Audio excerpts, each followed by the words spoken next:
mas esse não era o objetivo do trabalho. Mas, para justamente dar um acabamento melhor, nós tratamos o problema da efluência em termos de citação. E aí, eu fiz isso porque eu também vou chegar a falar de um conceito que nós tentamos explorar, que é o de bricolagem na historiografia, que é um modo, é uma prática do fazer científico na semiótica e eu acho que nas ciências humanas.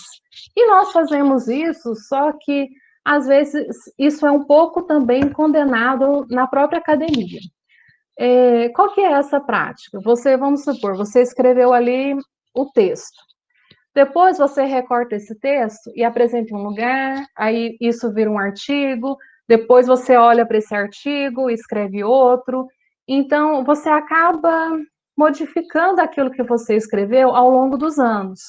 E quando isso é feito de maneira consciente, e isso ocorreu muito, por exemplo, na semiótica, que é o meu objeto, eu chamei isso de bricolagem, porque nós vamos perceber ao historiografar o sensível, que alguns conceitos mudaram. E às vezes, assim, mudaram completamente ou mudaram um aspecto ou outro. Quando eu chegar lá para falar do percurso passional, vocês vão se lembrar disso.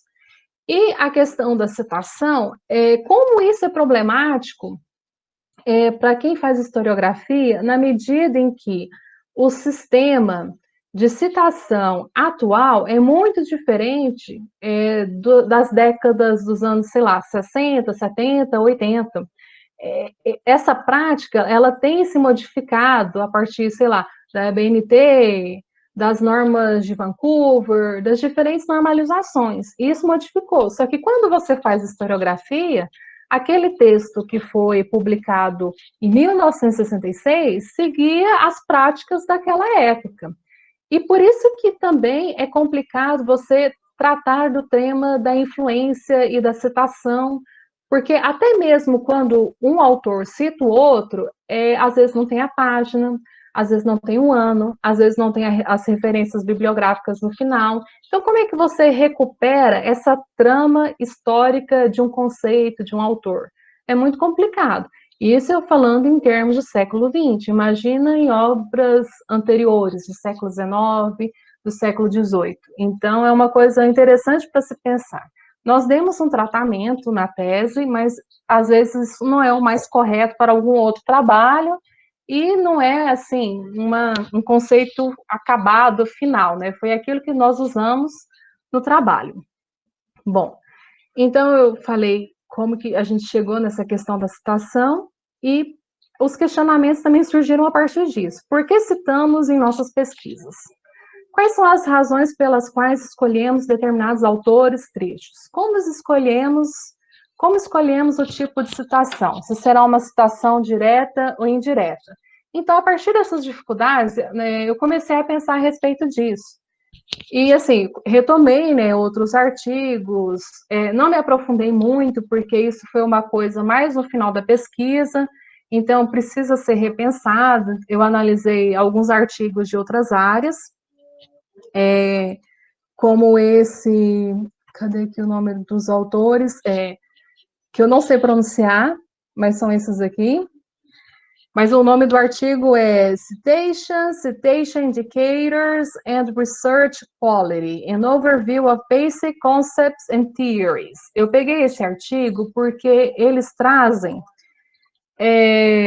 uma explicação a respeito do porquê as pessoas citam, né? Eles retomam um estudo do Garfield, e ele elenca 15 motivos porque as pessoas citariam uma outra pessoa, um outro autor. E, além disso, eles também tratam os diferentes tipos de citação. Então, vamos supor, você vai citar um autor. Se você refuta, se você traz uma citação para refutar, a função dessa citação é negativa. Se você só observou e colocou lá a citação, você tem uma função superficial, isso para eles. Se você compara, se você revisa o trabalho de outra pessoa, você está comparando. Se você aplica, tem a função utilizada. E se você concorda completamente, ali você tem uma citação substanciada. Então, eles trazem esses motivos e eles também trazem essa tipologia, né? Uma primeira tipologia. E aí é interessante você pensar no seu próprio trabalho. Por que eu estou citando fulano?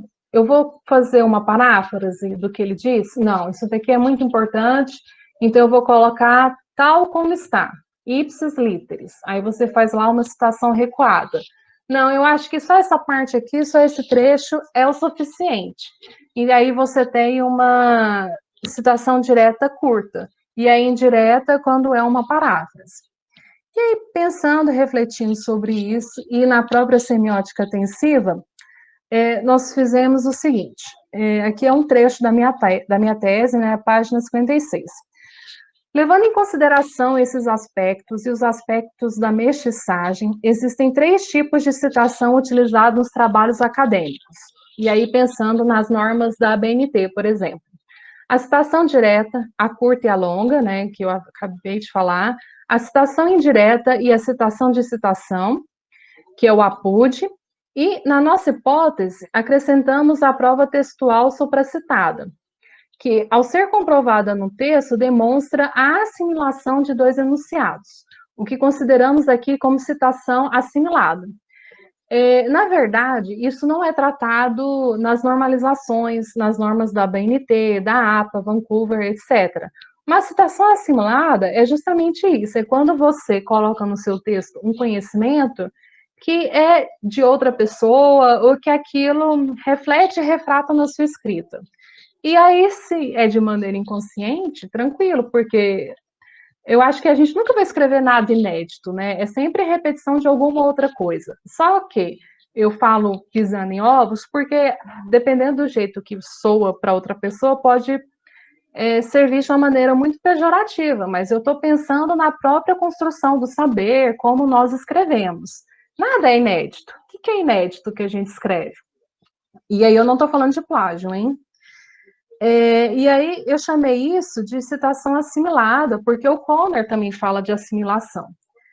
Descartamos a citação de citação, uma vez que sua ocupação textual, o APUD, né, pelas normas reconhecidas da cultura de citação em trabalhos acadêmicos, ocorre similarmente às citações longas, curtas ou indiretas. E por que a gente deu esse tratamento tensivo para citações? Porque, a partir do estudo dessas obras, da historiografia, recorrendo ao grupo de pesquisa, se você pega um grupo e as publicações desse grupo, é muito provável que os trabalhos tenham fontes, se não as mesmas, muito parecidas. Porque o modo de fazer pesquisa de um grupo científico na academia é muito parecido. Porque você vai seguir o seu orientador, e quando ele lê o seu trabalho, ele vai pedir que você coloque ou retire determinadas questões, e isso vai passando, é uma corrente. É isso que forma e dá caráter também ao grupo. Então, a partir do momento que você começa a recuperar essas citações de um e de outro, você consegue pensar no espaço micro da citação e no espaço macro, que é essa corrente de pesquisa, esse grupo maior. Então, por isso que nós nos atentamos para a questão da citação. E o que foi que nós elaboramos? Pensando na semiótica tensiva e naquele modelo de citação que nós temos, vamos supor, pela ABNT, nós temos uma citação do tipo inversa, que está no regime da triagem. Então, vamos supor, se você tem uma citação, vamos supor, citação direta longa. A citação direta longa, que é aquela que tem um recuo textual, ela está separada do seu texto, da sua autoria. Claro que, como eu falei, isso daqui não é uma coisa fechada, são reflexões que podem estar corretas, mais ou menos corretas ou erradas, mas foi o que eu usei na tese. Então, vamos lá, você deu esse recuo textual. Por que você vai dar voz ao outro? Porque isso também faz parte da prática científica, você dá a voz para o outro, para te dar a autoridade para você falar aquilo que você quer. Então, isso também é e não é uma crítica, né? Você às vezes não pode chegar falando o que você acha, você tem que trazer o outro, você tem que dar essa voz. E se é algo muito importante, muito relevante, provavelmente vai passar das 3 linhas. Então, você faz esse recuo. Então, quanto mais separado, pensando ali em cima do gráfico, quanto mais separada essa citação direta longa, menos integrada ela estará ao texto. E se ela está mais integrada, que é a citação direta curta, que nós colocamos ali com 3 linhas, nas normas da EBNT, ela está integrada no seu texto. Então, você tem um fluxo da leitura. E isso faz sentido. Né? A única diferença que separa a sua fala do outro são as aspas e a questão de você saber o autor, você saber o ano que aquilo foi publicado, ou a edição que você está utilizando e a página. Então, essa é uma citação no regime da triagem. O próximo modelo que nós elaboramos foi o da relação conversa, que aí é o contrário. O regime da triagem, de acordo com a semiótica atensiva,